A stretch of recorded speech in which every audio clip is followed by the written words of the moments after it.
X square plus tan square theta সমান 1 হলে প্রমাণ করো যে sec theta plus tan cube theta into cosec theta সমান 2 minus x square to the power 3/2।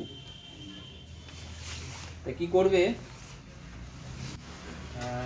এটা x square plus tan square theta সমান 1 আছে, ট্যান স্কোয়ার থিটা সমান 1 মাইনাস এক্স স্কোয়ার লিখে দিলাম। ঠিক আছে, আর এখানে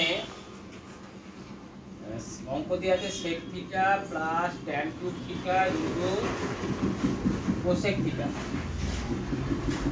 তো তোমরা করবে কি, ভেঙে দাও।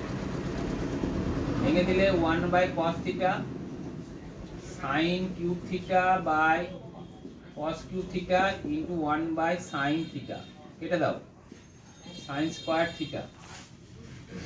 তাহলে এখান থেকে 1/cos থিটা কমন নাও, 1 plus sine square theta by cos square theta.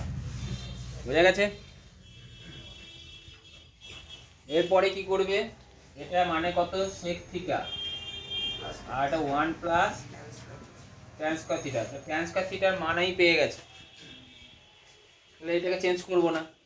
সেক থিটার মান আমি জানি না, সেক থিটাকে কনভার্ট করো ট্যান থিটাতে, তাহলে কত হয়, √1 প্লাস কত ট্যান স্কোয়ার থিটা, ব্র্যাকেট দাও 1 প্লাস ট্যান স্কোয়ার থিটা। তোমরা শিখেছো √2 মানে 2 টু দি পাওয়ার হাফ, ঠিক আছে না? তাহলে এটা কি লেখা যায়, 1 plus tan square theta two the power half into 1 plus কত ট্যান স্কোয়ার থিটা। এবার এই দুটো একই রাশি, গুণ আছে, তাহলে পাওয়ার পরে কি হয়, যোগ হয়। যোগ হলে কত হবে, 1 plus tan square theta half plus কত 1। বুঝা গেছে? ট্যান স্কোয়ার থিটার মান কত, 1 মাইনাস 1 প্লাস 1 মাইনাস কত এক্স স্কোয়ার। এটা যোগ করলে কত হয়, 2, 1 plus 2 2 minus x square to the power কত 3/2। অঙ্ক উত্তর বেরিয়ে গেল, প্রমাণিত হয়েছে। এই হচ্ছে অঙ্ক।